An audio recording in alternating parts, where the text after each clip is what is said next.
මහජන උපයෝගිතා කොමිසම විදුලි බිල සංශෝධනය කිරීම පිළිබඳව මහජන අදහස් විමසීමක් කරා. විදුලි බල මණ්ඩලය ඉදිරිපත් කරලා තියෙන මිල ඒ අස්සේ බරපතල ගැහිලි ගණනාවක් තියෙනවා. අපි අද සාක්ෂි දෙමින් ඒවා හෙළිදරව් කරා. මූල්‍ය පිරිවැය ඇතුළේ බිලියන 8ක් වැඩියෙන් දාලා තියෙනවා. බෙදා හැරීමේ පිරිවැය ඇතුළේ බිලියන 60කට වැඩි ප්‍රමාණයක් දාලා 60කට ආසන්න ප්‍රමාණයක් වැඩියෙන් දාලා තියෙනවා.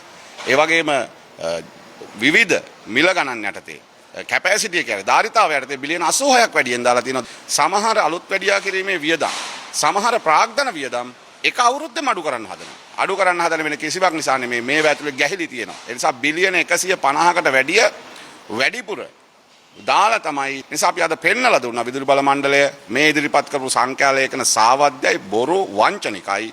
ඒ නිසා අපි උපයෝගිතා කොමිසමට කිව්වේ මෙන්න අංක, මෙන්න ගණන්, මෙන්න ගිය අවුරුද්දේ ගණන්, මෙන්න මේ අවුරුද්දේ ගණන්.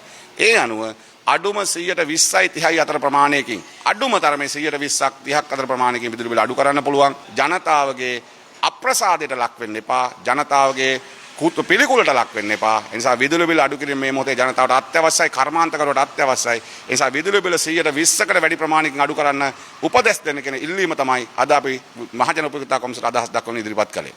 ජාතික ජනබලවේගයේ ලෙස මේ විදුලි බල සංශෝධනයට අදාළ යෝජනා අපි අද මහජන උපයෝගිතා කොමිසමට ඉදිරිපත් කරා.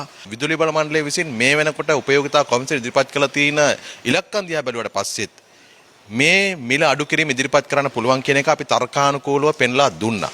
ඒ වගේම මේ වෙලාවේදී විදුලි බිල අඩු කිරීම 125කින් තියෙන අඩු කිරීම අත්‍යවශ්‍ය දෙයක්. ජනතාව කබලෙන් ලිපට ලිප් බොක්කට වැටලා ඉන්න ජනතාවට ජීවත් වෙන්න බෑ. කන්න අඳින්න බෙහෙත් ගන්න විදිහක් නැහැ. සම්පූර්ණ ජනතාවගේ ජීවිත කඩාගෙන වැටලා, කර්මාන්ත වැටිලා, නිෂ්පාදන කඩාගෙන වැටලා මෙහෙම තත්වයක් තිබියදී අනිවාර්ය වශයෙන්ම ජනතාවට විදුලි බිලේ සැලකිලි මට්ටමක සහනයක් ඕන. ඒකත් එක්ක තමයි ඉතුරු භාණ්ඩ හා සේවා මිල අඩු කරන්න පුළුවන්කම ලැබෙන්නේ. අන්නේ කරුණු අපි පෙන්වා දුන්නේ.